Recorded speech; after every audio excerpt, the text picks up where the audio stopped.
In this video, I'm gonna show you guys how to make a simple switchbox. So let's get to it. Okay, we're here at the workbench. First thing I'm gonna do is make a small base. And we'll put our microcontroller here. What I do is I have an empty microcontroller to make things easier. And let's update it. So, we're gonna need two nodes. First thing we're gonna need is an on-off input. This is gonna be our button, and we're also gonna need a number output, and this is gonna be our switched value.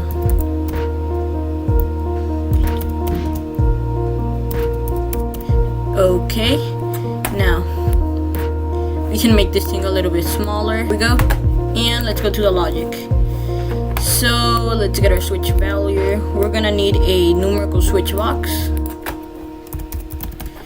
right here. We're gonna connect this here and this there, and we're gonna need two property numbers.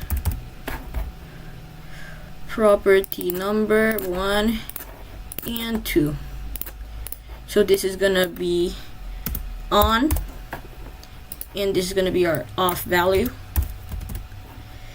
And 1 on is going to be 1, off is going to be 0, and we're going to connect it just like this, and there we go. Let's update it, and now let's test it.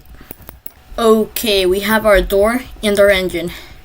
So we're going to use the engine to test out the clutch, and using the switch box, we're going to be able to let our PS go through this clutch using a simple toggle instead of a whole throttle.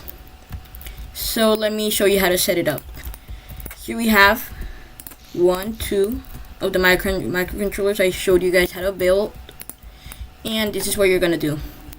First of all, let me connect the throttle of the engine, the starter. Okay, now we have a working engine. So we're gonna use this one for the clutch pressure, and we're gonna use this toggle button. So when the toggle button is toggled, it's gonna let RPS flow through to the propellers, and when it's not toggled, nothing is gonna go through.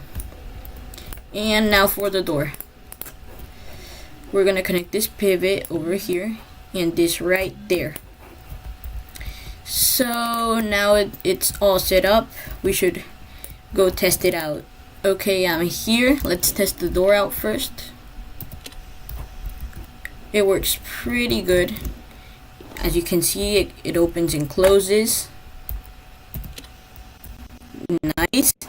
And now let's test the engine. Let's just turn it on.